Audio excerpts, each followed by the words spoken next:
What's up, everybody? We got a great one for you today. Have you ever thought about conflict management and the role it plays in society? Well, our guest today has, and she's talking to us about using the power of small communities to help teach children the tools they need to be radically empathetic and humbly curious. We hope you enjoy it. Let us know what you think. As always, like and subscribe, and we'll catch you in the next one.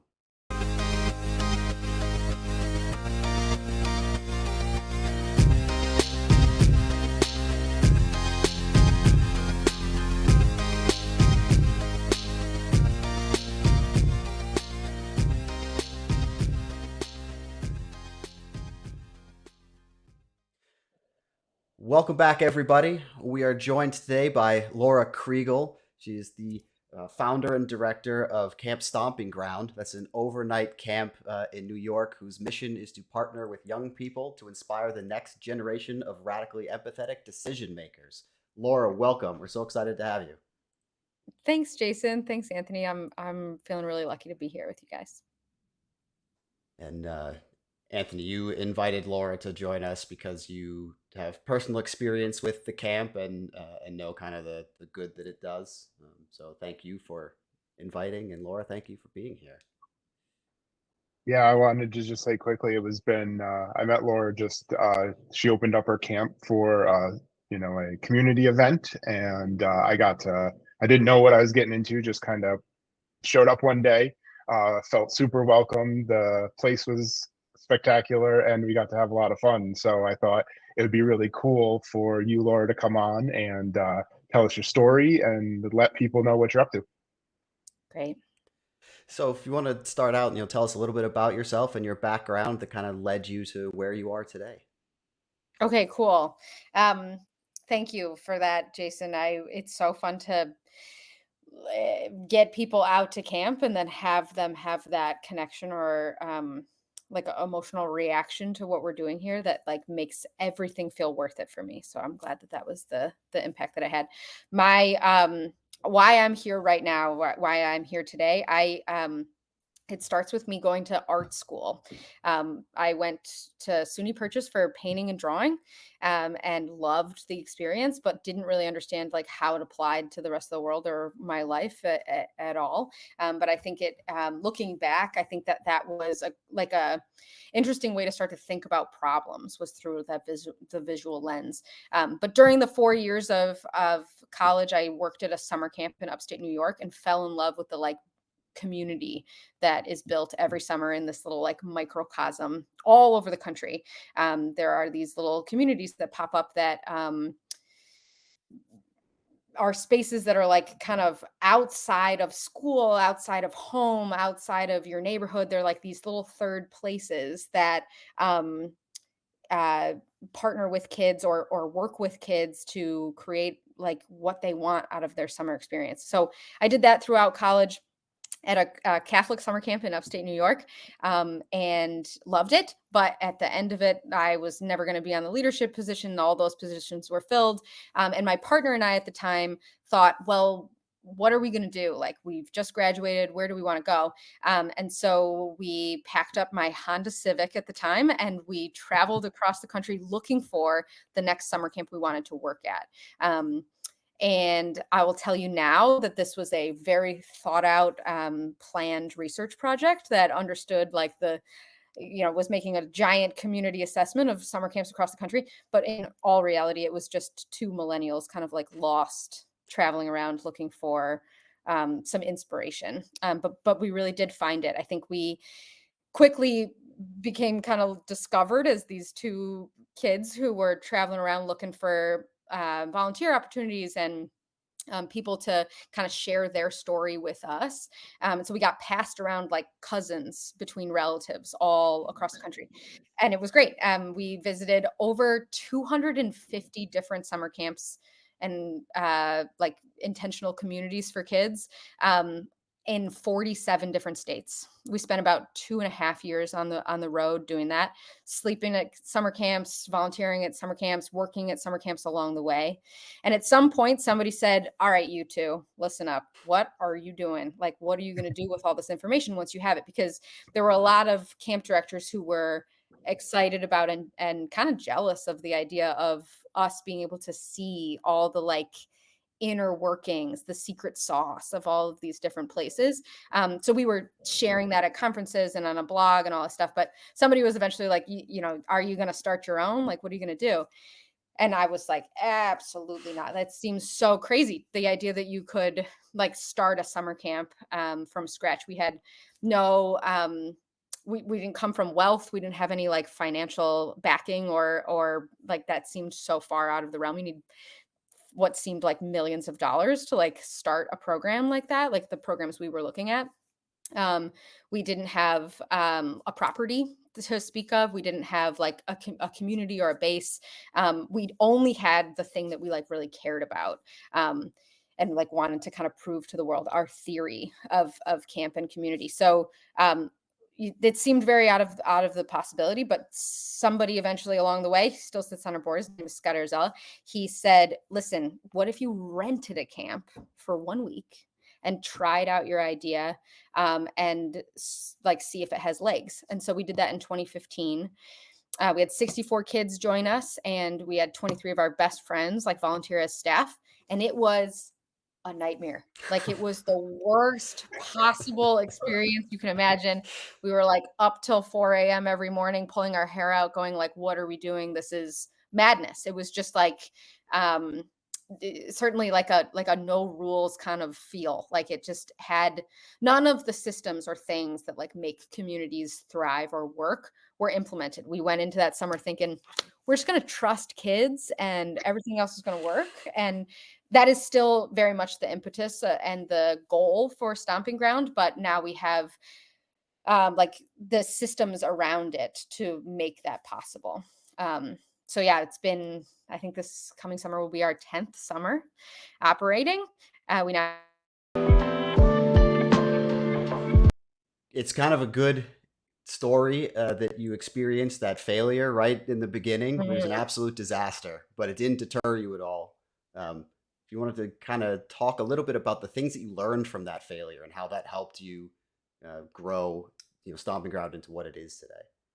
Yeah, absolutely. It's a great question, Jason. I think so much of what I have like focused my life on and this organization on now, I learned that first summer, and it was certainly based out of that failure or that challenge moment.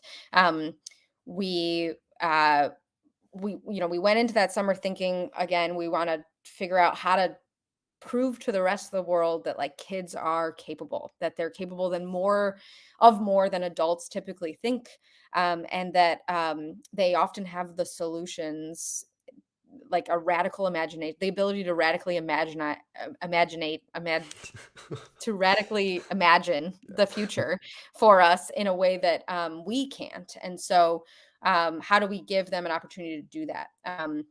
And that summer, that's what we're going into. We're saying like, we had 2 days of staff orientation. These are all of our best friends, and we're like, this is going to be a big experiment. We're going to see what works and what doesn't, but mostly we're just going to trust each other. We're going to trust each other to like kind of form this thing with the same intention, kind of holding us together. And it's the last night, second to last night's Thursday of a 5-week session. And I walk into the oldest boys' cabin, which was like a 13 to 15-year-old kids. And they are like this close to like a physical fight with each other. They're just like at each other's throats, just like so frustrated. They can't agree on like the color of the sky versus like how they want to talk to each other, the language they want to use in the cabin. They just like, and they'd come from all over the place and met at camp, so not a lot of them knew each other beforehand. And it just like in that moment I was thinking this is just like not working. But I was exhausted because I hadn't slept all week, so I said, all right, I need help. And I pulled all the kids and we went and sat in the office at this camp we were renting. And I'm sitting at the table and I'm looking at all of them and I'm like, we have to figure something out here. Like, what are we going to do? And one of the kids, he's like a 13-year-old, stands up and he kind of tells his story. He says why he's upset, what's going on for him, shares vulnerably with the rest of the group, like where he's coming from. And then I watched as they all proceeded to go around in a circle and share their own kind kind of like piece of the story that they were creating together. And it transformed everything for me, for the group of kids, and for camp. In that moment, I learned that like the trust that we were trying to build in this community like has to start with those individuals and the one-on-one connection that you make with each other. And like all of the other curriculum and all the other little things that we put together to like make camp possible are all like extras. But that like that community that's built when you like have a dialogue with somebody, and especially somebody who's different than you, is where the magic lies. So that was really the entry into, that was the failure moment, and then the entry into building a restorative community. I went away from that experience, took a deep dive into what restorative practices and restorative justice looks like, and learned from people who have um, just kind of like reimagined what community culture spaces things look like. And this was in 2015. This was before, a little bit before restorative justice has kind of got the name that it does now. I think unfortunately we run the risk of using restorative practices and restorative justice as a band-aid fix for a lot of the social problems that we see right now, when really it has to be much more deeply rooted in like the why you want to employ those things. So yeah, camp now is all about conflict resolution, walking towards conflict, making seeing the innovation and solution and connection that's possible through conflict. Whereas that wasn't the case when we went in for the first summer. So talk about, Jason, like you said, failure being the reason for change or the reason for success down the road. It's certainly part of our story. Yes, I want to get your opinion because you mentioned sort of leading into that conflict piece. And I think that a lot of our problems, sort of generally in society, are based off of an inability to properly approach conflict. Because a lot of the times,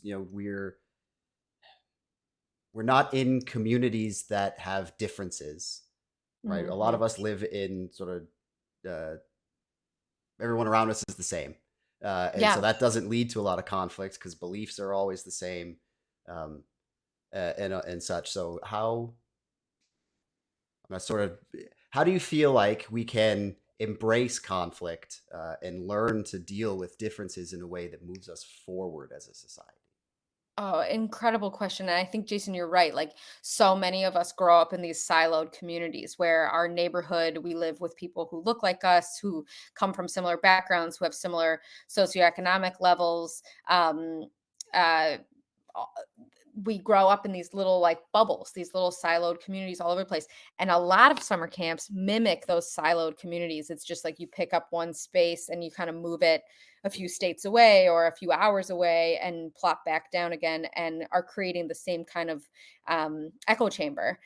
So Stomping Ground is intentionally trying to break that mold and say, we don't serve just one population of kids. We don't serve low income, disadvantaged, or only rich kids. We don't serve only kids who identify within the like non-gender binary or LGBTQ population. We serve anybody who wants to come and be a part of an experiment of what it feels like and looks like to incorporate other ideas into your life, the pluralistic view of like what else is out there and what more is possible. And I think parents have latched onto that idea. Parents are looking for a way to help their kids get out of that siloed bubble. And also, I think that's the solution to the society's problem of the division and the isolation and the kind of disconnection we feel politically or you know, in just all of the ways we are disconnected. If we were able to be in environments like camp potentially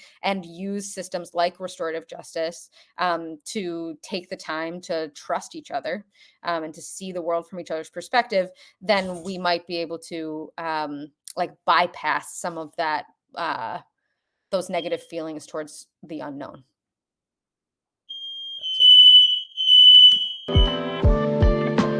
That's a So we're just coming back from a little bit of technical difficulties, but to pick up where we left off, Laura, you were talking about conflict and small communities and like being constantly around the same sorts of people. It's hard to experience what other perspectives might be like. And I was curious if you have a story in mind that you can share about where you saw this at camp and sort of like how you how your unique view of the world has helped you like get the kids through that conflict. Yeah, awesome question, Anthony.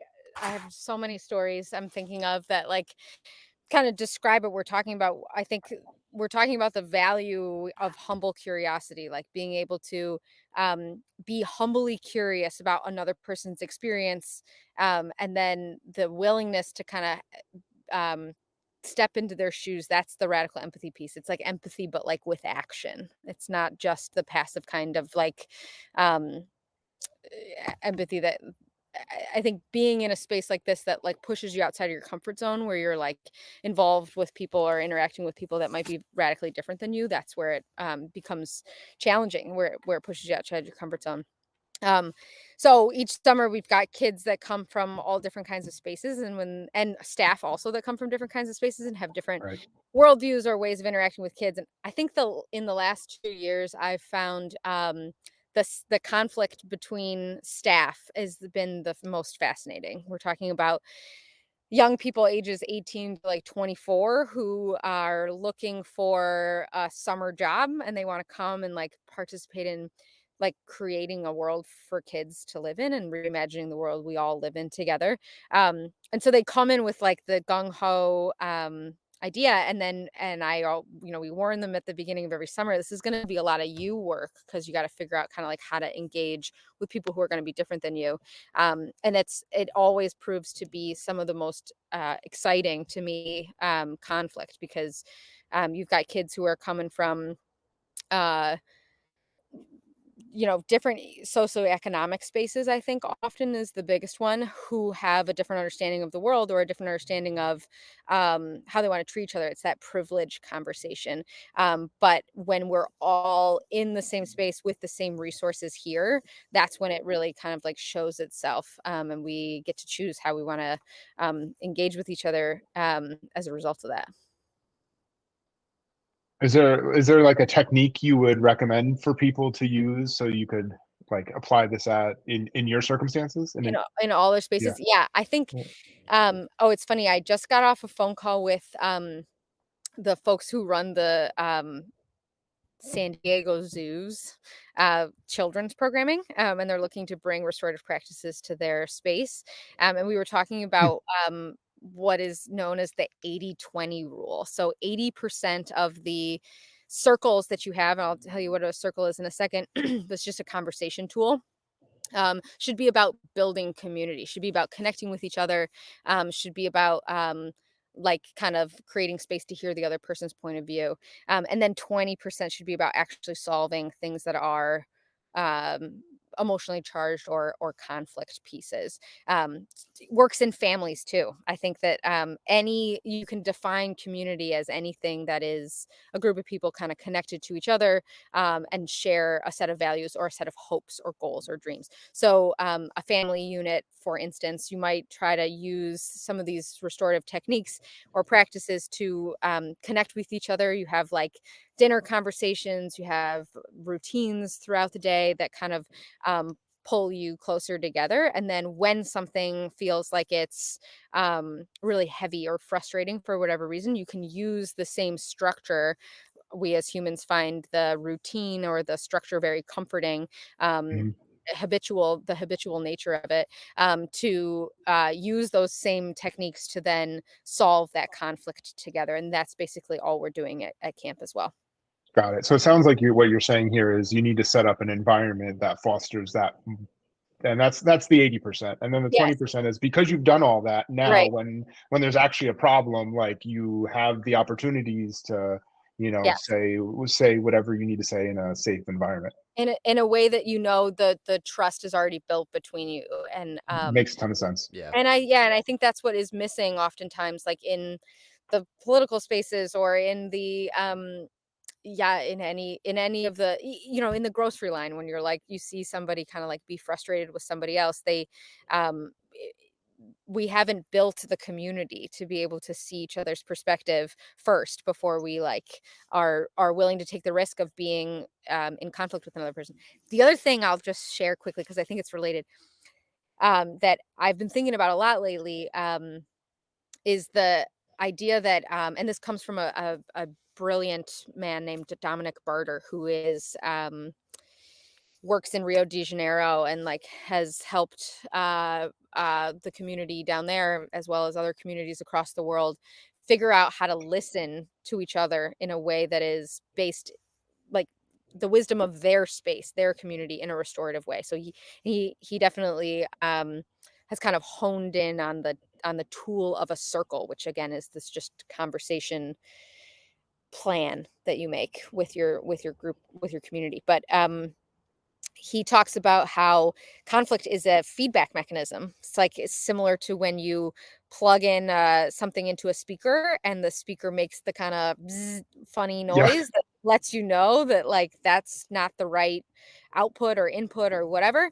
And so you change it because it's an unpleasant sound and you know it's wrong, and so you figure out which um what you're supposed to be plugged into. Conflict works the same way, but we as a mostly Western culture don't see conflict that way. We see conflict as a thing to be ashamed of, to push aside, to sweep under the rug, to ignore. It's an unpleasant feeling, but if we could change our mentality around it to see it as just the feedback mechanism, and detach ourselves from the emotional piece of it, then we could see conflict as, okay, these are two things that aren't compatible at the moment, but there's a reason why. And if we look for the connection and the innovation through that, I think we could radically change the way like humans interact with each other. It's brilliant. Yeah, that's really cool. Hmm. So, kind of looking ahead now, what kind of goals do you have for yourself for the camp, and how can we and the listeners help out?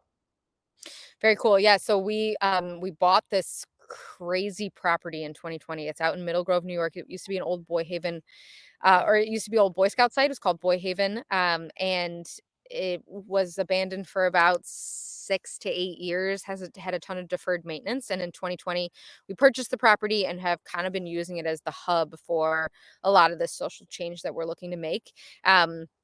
And over the next year-ish, we're looking to expand our capacity. So we're trying to figure out how to build some more cabins, build another bathhouse, build some more spaces for community to gather here all year round. And I've been really lucky to work with and to meet people in the community and in the space that are excited about what we're up to and looking for that kind of community. I think the pandemic rocked everybody's world in a million different ways. And for us, it was an interesting timing piece because we were buying a property at the same time everybody was looking for community. And I'm still riding that wave. I think I will be for the rest of my life of how do we bring out more people and connect them to each other in a space. That's the community piece.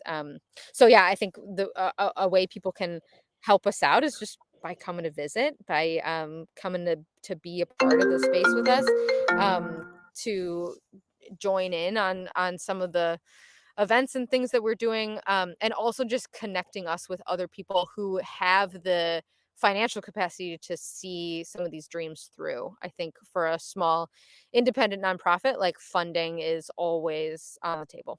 Mhm. We're always looking for how to fund the project. That's awesome. Well, we will certainly do what we can to direct people.